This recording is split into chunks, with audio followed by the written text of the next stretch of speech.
중국 고속철도는 2019년 중국 경제의 회색 코뿔소입니다. 검은 백조가 낮은 확률로 일어날 큰 위험이라면 회색 코뿔소는 높은 확률로 일어날 수 있는 큰 위험입니다. 2019년 1월 30일 한국 헤럴드 경제의 뉴스에는 중국 고속철도의 부채가 높아서 회색 코뿔소의 위험이 크다라는 내용의 기사가 있었습니다. 기사 중에 이해가 되지 않는 부분에 있어서 제가 직접 짜오지엔 씨가 쓴 원문을 찾아 읽어보았습니다. 짜오지엔 씨가 쓴 원문을 읽어보니 중국 고속철도에 국한된 문제가 아니라 더 광범위한 문제이고 이에 관여한 중국 공산당의 뻘짓이 하도 어이가 없어서 소개해드리고자 합니다. 짜오지엔 씨의 주장 논리 구조는 다음과 같습니다. 짜오지엔 교수의 논리 전개가 중복되고 어지러워서 제가 다시 정리했습니다. 짜오지엔 교수가 생각하는 합리적인 고속철도 계획은 다음의 세 가지를 만족해야 한다고 합니다. 첫째, 고속철도를 건설함에 있어서 전체적으로 교통운수 시스템에 대한 사회적 경제적 요구에 맞는 적절한 자원 배분이 이루어져야 한다. 둘째, 고속철도는 고속이기 때문에 자체 중량이 가벼워야 하고 그래서 화물을 실지 못하고 여기만 운송하는 태생적 한계를 가지고 있다.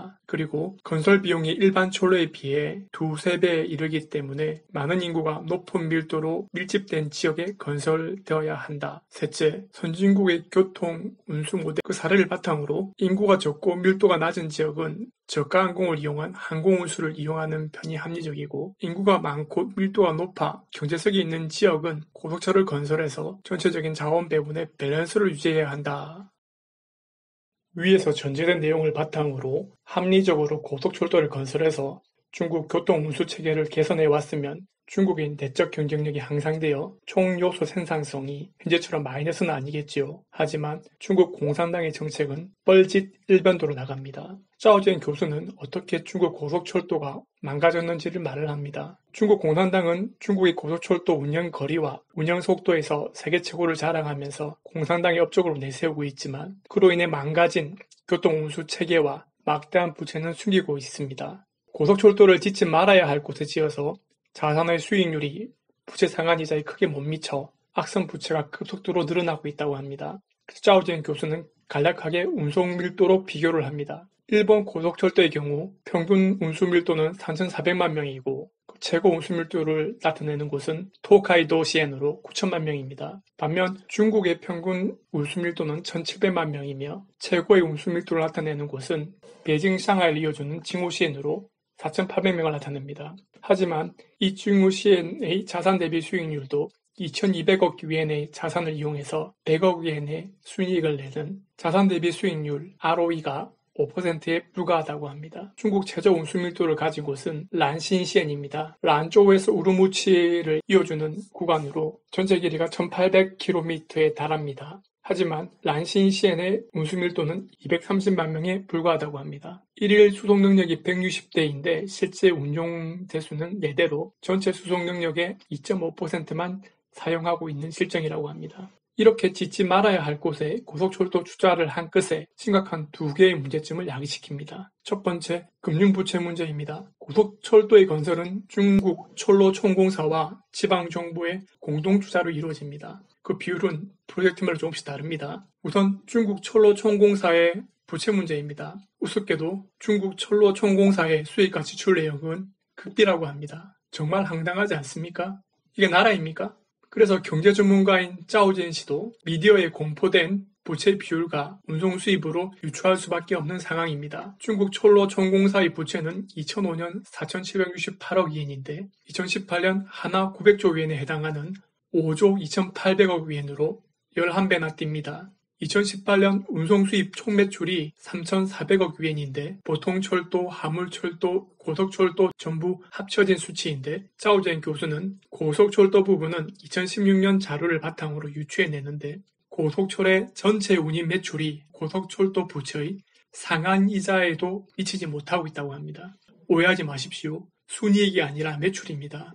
매출 전체 규모가 부채의 상한 이자에도 미치지 못한다는 말입니다. 그래서 중앙정부의 재정 보조에도 불구하고 중국 철도 총공사의 부채율은 눈덩이 불어나듯 불어날 수밖에 없고 현재도 계속 불어나고 있습니다. 그리고 고속철도에 편향된 투자로 야기된 두 번째 문제는 중국 교통운수 구조의 심각한 악화입니다. 우선 투자가 고속철도에만 집중되어서 화물철도 투자에 미흡해서 시장 요구를 따라가지 못해 화물철도 수송 분담률이 대폭락을 합니다. 2005년에 50%였던 중국 철도 화물의 수송 분담률이 매년 3%씩 하락해 2016년에는 17.1%까지 떨어졌습니다. 매년 3%씩 뚝뚝 떨어지는데 10년 넘게 방치하고 계속 고속철도 건설에 매진했다는 사실이 기가 찹니다. 수송 분담률이 떨어진 이유로 화물철도에 대한 투자가 부족했던 이유도 있지만 중국 철로총공사의 내부적인 문제도 있습니다. 고속철도에 누적되는 막대한 적자로 수익이 나는 화물철도의 운임을 지속적으로 올려왔습니다. 그리고 철로 운수관리체계의 내부 개혁이 없고 독점 체제를 유지하고 있어서 시장 요구에 적응하지 못해 고부가가치 화물 운수 수요를 놓치고 있다고 합니다. 그러면서 짜오젠시는 모범 사례로 미국을 얘기하고 있습니다.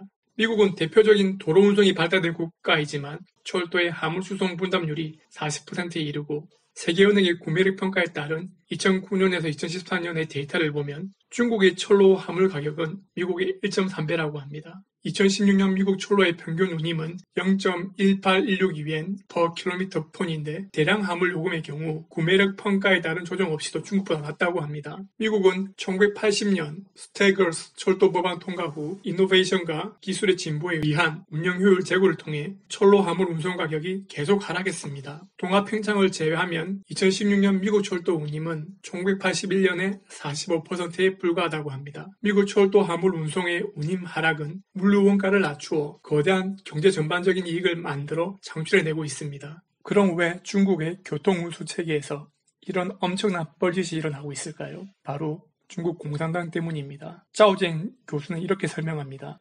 사업 주체의 관점에서 보면 중국 철로총공사는 운영 적자와 거대 채무로 인해 고속철로의 확대에 보수적인 반면 지방정부는 아주 적극적이라고 합니다.